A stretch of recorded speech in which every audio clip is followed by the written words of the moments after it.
जब भी हमें कोई घर बनवाना होता है तो हमें मटेरियल और लेबर इन दोनों चीजों की जरूरत पड़ती है। अब मटेरियल तो हमें दुकान से मिल जाता है, पर जहां तक बात आती है लेबर की, तो उसके लिए हमारे सामने दो ऑप्शंस होते हैं। पहला ऑप्शन जिसमें कि हम किसी ठेकेदार को अपने घर का काम देते हैं और वो अपने आप से लेबर लगा के हमारे घर का काम कंप्लीट करके देते हैं, और दूसरा ऑप्शन जहां पर हम डेली लेबर लगवा के हमारे घर का काम कंप्लीट करवा के लेते हैं। तो इन दोनों ही सिचुएशन में आपको यह जरूर पता होना चाहिए कि अगर आप 2024 में अपने घर का काम किसी ठेकेदार को देने वाले हो तो उसके क्या रेट हो सकते हैं, और अगर आप डेली लेबर लगवा के अपने घर का काम करवाना चाहते हो तो उसके क्या रेट हो सकते हैं। ये वीडियो घर बनवाते समय आपके बहुत काम में आने वाली है, क्योंकि इस वीडियो में हम A to Z ठेकेदार लोगों के रेट देखेंगे। साथ में हम ये भी देखेंगे कि अगर आप डेली लेबर लगवा के अपने घर का काम करवाना चाहते हो, फिर चाहे वो मिस्त्री हो, इलेक्ट्रिशियन हो, पेंटर हो, टाइल वाला हो, इन सभी की दिहाड़ी कितनी होती है, इन सभी चीजों के बारे में हम आज के वीडियो में देखने वाले हैं।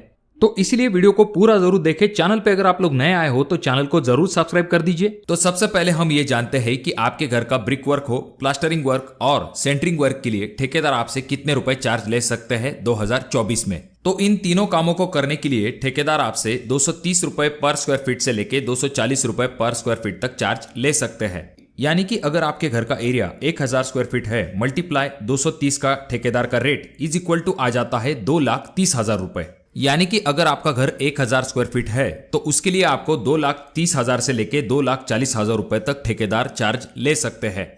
ब्रिक वर्क, प्लास्टर और सेंटरिंग के बाद बारी आती है आपके घर के टाइलिंग वर्क की। तो आपके घर का जो टाइलिंग वर्क होगा उसके लिए टाइलिंग के जो ठेकेदार है वो आपसे 60 रुपए पर स्क्वायर फीट के हिसाब से चार्ज ले सकते हैं। यानी कि अगर आपका घर का एरिया 1000 स्क्वायर फीट है, मल्टीप्लाई 60 का ठेकेदार का रेट इज इक्वल टू आ जाता है 60,000 रुपए। वैसे तो आपके घर का जो टाइलिंग वर्क किया जाता है वो दो टाइप से ठेकेदार लेते हैं। पहला जो कि स्क्वायर फीट मेथड होता है, जिसके बारे में हम पहले पॉइंट में देख चुके हैं, और दूसरा मेथड होता है जहां पर एटम वाइज रेट दिए जाते हैं, जिसके बारे में अगर आप डिटेल में जानना चाहते हो तो कमेंट बॉक्स में कमेंट जरूर कीजिए। उसके ऊपर भी हम वीडियो बनाने की जरूर कोशिश करेंगे। नेक्स्ट अगर हम प्लम्बिंग की बात करते हैं तो 1000 स्क्वायर फीट घर बनाने के लिए प्लम्बर आपसे 20,000 से लेके 25,000 रुपए तक चार्ज ले सकता है। इसमें प्लम्बर का पूरा लेबर वर्क ऐड किया गया है, जिसमें कि conceal piping, sanitary fitting, overhead water tank fitting, rain water piping, septic tank के फिटिंग तक का पूरा लेबर चार्ज जो है इसमें ऐड किया गया है। जनरली 1000 स्क्वायर फीट घर के अंदर एक टॉयलेट, एक बाथरूम, वॉशिंग एरिया, साथ में आपका किचन सिंक, ऐसी चीजें होती है। अगर आपके घर के अंदर ज्यादा टॉयलेट, बाथरूम होते हैं तो वहां पर प्लम्बर का लेबर कॉस्ट थोड़ा सा बढ़ सकता है। प्लम्बिंग के बाद बारी आती है आपके इलेक्ट्रिशियन की। तो इलेक्ट्रिशियन का जो लेबर कॉस्ट होता है वो 1000 स्क्वायर फीट के लिए 17,000 से लेके 22,000 तक आप कंसिडर कर सकते हो, जिसमें कि आपके इलेक्ट्रिशियन कंसील पाइपिंग, आपके घर की वायरिंग, स्विच सॉकेट फिटिंग, साथ में आपके जो इलेक्ट्रिकल इक्विपमेंट है उन्हें भी फिक्स करके देने का काम करते हैं। अब ये जो प्लम्बिंग और इलेक्ट्रिशियन का काम हमने देखा है ये लमसम रेट के हिसाब से देखा है, एटम रेट वाइज भी किया जाता है, जिनके बारे में अगर आप डिटेल में जानना चाहते हो तो कमेंट बॉक्स में कमेंट जरूर कीजिए। अगर हम वाटर प्रूफिंग की बात करते हैं तो आपका रूफिंग का जो वाटर प्रूफिंग होता है उसके लिए ठेकेदार आपसे 20 से लेके 25 रुपए पर स्क्वायर फीट का चार्ज ले सकते हैं। अब घर बनाते समय सबसे आखिरी स्टेप आ जाता है जो कि है पेंटिंग।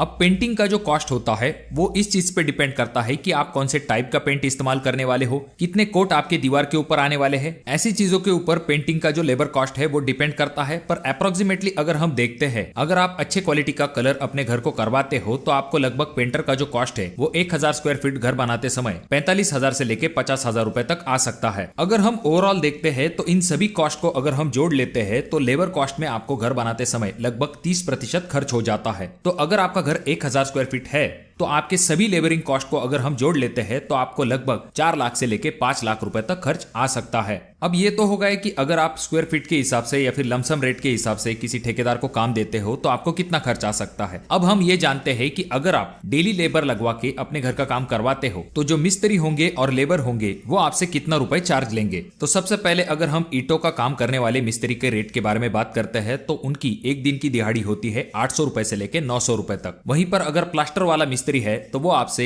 900 रुपए से लेके 1000 रुपए तक चार्ज ले सकता है। उसके बाद अगर हम लेबर की बात करते हैं तो उनकी एक दिन की दिहाड़ी 450 रुपए से लेके 500 रुपए तक आप कंसिडर कर सकते हो। अगर हम प्लम्बर की बात करते हैं तो वो एक दिन का 800 से लेके 900 रुपए तक चार्ज ले सकते हैं। दूसरी तरफ जो पेंटर होते हैं वो एक दिन का 600 से लेके 700 रुपए तक चार्ज लेते हैं। और अगर हम इलेक्ट्रिशियन की बात करते हैं तो इलेक्ट्रिशियन एक दिन का 700 से लेके 800 रुपए तक चार्ज आपसे ले सकते हैं। और दूसरे तरफ जब हम कारपेंटर की बात करते हैं तो कारपेंटर आपको 700 रुपए तक चार्ज ले सकते हैं। और अगर आप ये जानना चाहते हो कि 2024 में आपको घर बनाने के लिए कितना खर्च आएगा तो उसके बारे में हमने एक सेपरेट वीडियो बना के रखी है। आई बटन में मैं उस वीडियो का लिंक दे दूंगा, आप उस वीडियो को भी जाकर देख सकते हो। अब यहाँ पर ये जो ठेकेदार का रेट है ये आपके एरिया अनुसार थोड़ा सा कम या फिर ज्यादा हो सकता है, तो आपको मार्केट रेट के हिसाब से ठेकेदार को काम देना चाहिए। और आपके एरिया में क्या रेट चल रहे हैं इसके बारे में कमेंट बॉक्स में कमेंट जरूर कीजिए। और जब भी आप ठेकेदार को काम देने वाले हो तो पहले आपको उसके साथ एक एग्रीमेंट करके लेना चाहिए। उसमें आपको ये जरूर मेंशन करना चाहिए कि आपके तरफ कौन सी चीजें होंगी, ठेकेदार की तरफ कौन सी चीजें होंगी, क्योंकि कुछ जगह पर ऐसा भी देखा जाता है कि रेट तय होने के बाद भी कुछ ठेकेदार आपसे एक्स्ट्रा चीजों की डिमांड करने लगते हैं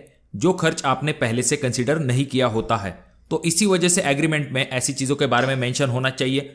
अगर एक्स्ट्रा खर्च कोई होने वाला है तो उसके बारे में भी आपके ठेकेदार ने आपको पहले से ही आइडिया दे देनी चाहिए। उसके बाद में और एक इंपॉर्टेंट पॉइंट आ जाता है जो कि है पेमेंट के रिलेटेड। जो कोई भी आपका बिल बनने वाला है उसके आपको स्टेप करके लेने चाहिए और स्टेप वाइज आपको ठेकेदार को पेमेंट देना चाहिए। और घर का काम किसी ठेकेदार को देते समय आपको डायरेक्टली ठेकेदार को फाइनल नहीं करना चाहिए। पहले तो आपको उसके काम की क्वालिटी देख लेनी चाहिए, उसके रेट चेक कर लीजिए, उसके बाद जाकर आपको उसे अपने घर का काम देना चाहिए। तो वीडियो अगर आपको अच्छा लगा हो तो जरूर इसे लाइक कर दीजिए। चैनल पे अगर आप लोग नए आए हो तो चैनल को जरूर सब्सक्राइब कर दीजिए। वीडियो बहुत ज्यादा ही अच्छा लगा हो तो अपने दोस्तों के साथ शेयर कर दीजिए। और ये जो तीनों वीडियो है इनमें से कोई एक वीडियो आपके जरूर काम में आ सकता है।